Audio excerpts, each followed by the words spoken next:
अज़ीज़ान गिरामी और रफ़ीक़ान मोहतरम, कुरान पाक और हदीस पाक में तौबा की बड़ी अहमियत बयान की गई है। अल्लाह तबारक व तआला ने कुरान पाक में जगह जगह अपने बंदों को अपने किए हुए गुनाहों से तौबा की तरगीब व ताकीद फरमाई, और ख़ुद अल्लाह के रसूल सल्लल्लाहु अलैहि वसल्लम ने अहदीस मुबारका में तौबा करने वालों को बड़ी बशारतें सुनाई हैं, तौबा करने की तरगीब भी दिलाई। देखिए, आप सल्लल्लाहु अलैहि वसल्लम बयान फरमा रहे हैं, एक ऐसे आदमी का तज़किरा फरमा रहे हैं जो बड़ा गुनाहगार था। कितना बड़ा गुनाहगार था कि उसने 99 कत्ल किए थे, एक दो नहीं 99 कत्ल किए थे। बुखारी शरीफ और उसके अलावा दीगर कुतुब हदीस में भी हदीस पाक मौजूद है। अल्लाह के रसूल सल्लल्लाहु अलैहि वसल्लम ने फरमाया, काना फी बनी इसराइल रजुलुन क़तला 99 इंसानन।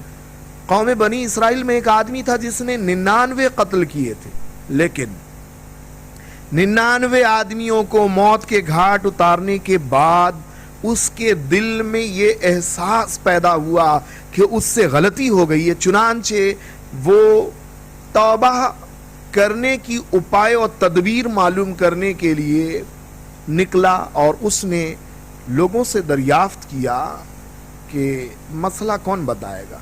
तो हदीस पाक है, फ़अता राहिबन फ़सअलहु, तो राहिब के पास आया और उससे सवाल किया कि हल मिन तौबतिन, क्या मेरे लिए तौबा की गुंजाइश है। जब राहिब को ये बात मालूम हुई कि इसने 99 कत्ल किए तो उसने मना कर दिया और धुतकार दिया। अब जाहिर है उसने 99 कत्ल किए थे, वो कोई आदमी आम आदमी तो था नहीं, 99 कत्ल किए थे। कितना जालिम व खूंखार रहा होगा उसका अंदाज़ा किया जा सकता है। जब उसने देखा कि ये राहिब मुझे धुतकार रहा है और मना कर रहा है, तो उसे तैश आ गया और फिर उसने उसे भी कत्ल कर दिया और तादाद मुकम्मल कर ली। 100 आदमियों को उसने कंप्लीट कत्ल किए। फिर कुछ दिनों के बाद उसके दिल में एहसास पैदा हुआ कि उसने बड़ा पाप और गुनाह किया है, उसे तौबा करनी चाहिए। तो वो फिर निकला, लोगों से दरियाफ्त किया कि कोई आलिम हो तो उसका पता बताओ। लोगों ने उसे उस ज़माने के बड़े आलिम की निशानदेही की। चुनांचे वो उस आलिम के पास गया और पूछा कि मेरे लिए तौबा की कोई राह है या नहीं। तो उस आलिम ने उसे बताया कि हाँ, तेरे और तेरी तौबा के दरमियान, तेरे और तेरे खुदा के दरमियान कोई हायल नहीं है।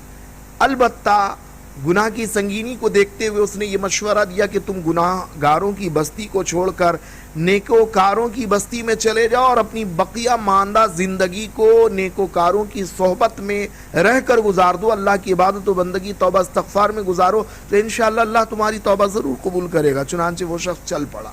चलते चलते बुखारी शरीफ की हदीस पाक बताती है कि चलते चलते उसकी तबीयत ख़राब हुई और वो गिरा और फिर मौत के घाट उतर गया। अब फरिश्तों की 2 जमातें आसमान से आईं, एक जन्नत के फरिश्तों की टीम थी और दूसरी टीम जहन्नम के फरिश्तों की थी। रहमत के फरिश्तों ने कहा कि इसने चूंकि तौबा कर ली थी इसलिए हम इसे जन्नत ले जाना चाहते हैं, और जहन्नम के फरिश्तों का कहना था कि इसने चूंकि इतने गुनाह किए हैं, अभी इसने कोई नेकी नहीं की है, इसलिए इसे जहन्नम ले जाने के लिए आए।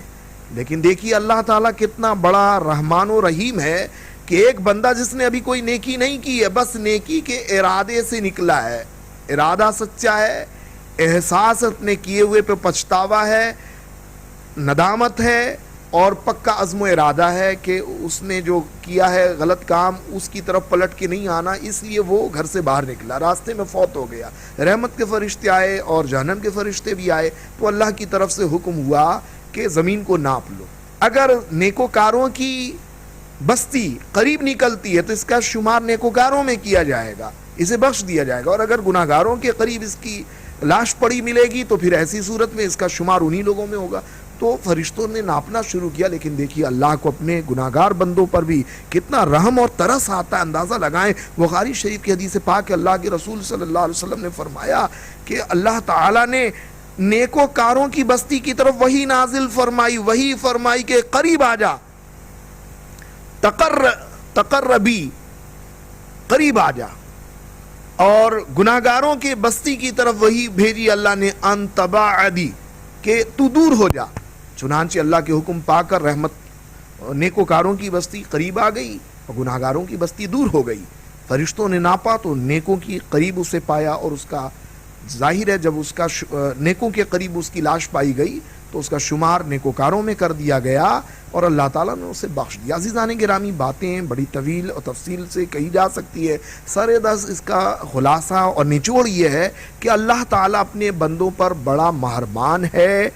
گناہگار سے گناہگار بندہ جب سچے دل سے توبہ کرتا ہے تو اللہ تعالیٰ اپنے بندوں کی توبہ کو قبول فرما کر ان کے گناہوں کو معاف کر دیتا ہے. لہٰذا ہم لوگوں کو چاہیے کہ اپنے کیے ہوئے گناہوں سے سچے دل سے توبہ کریں. انشاءاللہ اللہ ضرور توبہ قبول فرمائے گا اور معافی عطا فرمائے گا. قرآن پاک میں اللہ فرماتا ہے واللہ یحب التوابین، اللہ توبہ کرنے والوں کو پسند کرتا ہے. اور رسول پاک صلی اللہ علیہ وسلم نے حدیث پاک میں فرمایا، کنز الاموال کی روایت ہے، ابن ماجہ اور مسند امام احمد بن حنبل کی روایت ہے کہ حضور فرماتے ہیں التائب من الذنب کمن لا ذنب لہ، کہ گناہ سے توبہ کرنے والا ایسا ہو جاتا ہے گویا اس نے گناہ کیا ہی نہیں. عزیزان گرامی ہمیں توبہ کرنے میں تاخیر نہیں کرنی چاہیے. پتہ نہیں کب موت کا فرشتہ آ جائے، روح قبض ہو جائے، دنیا چھوڑ کر ہمیں عالم آخرت کو سدھارنا پڑے.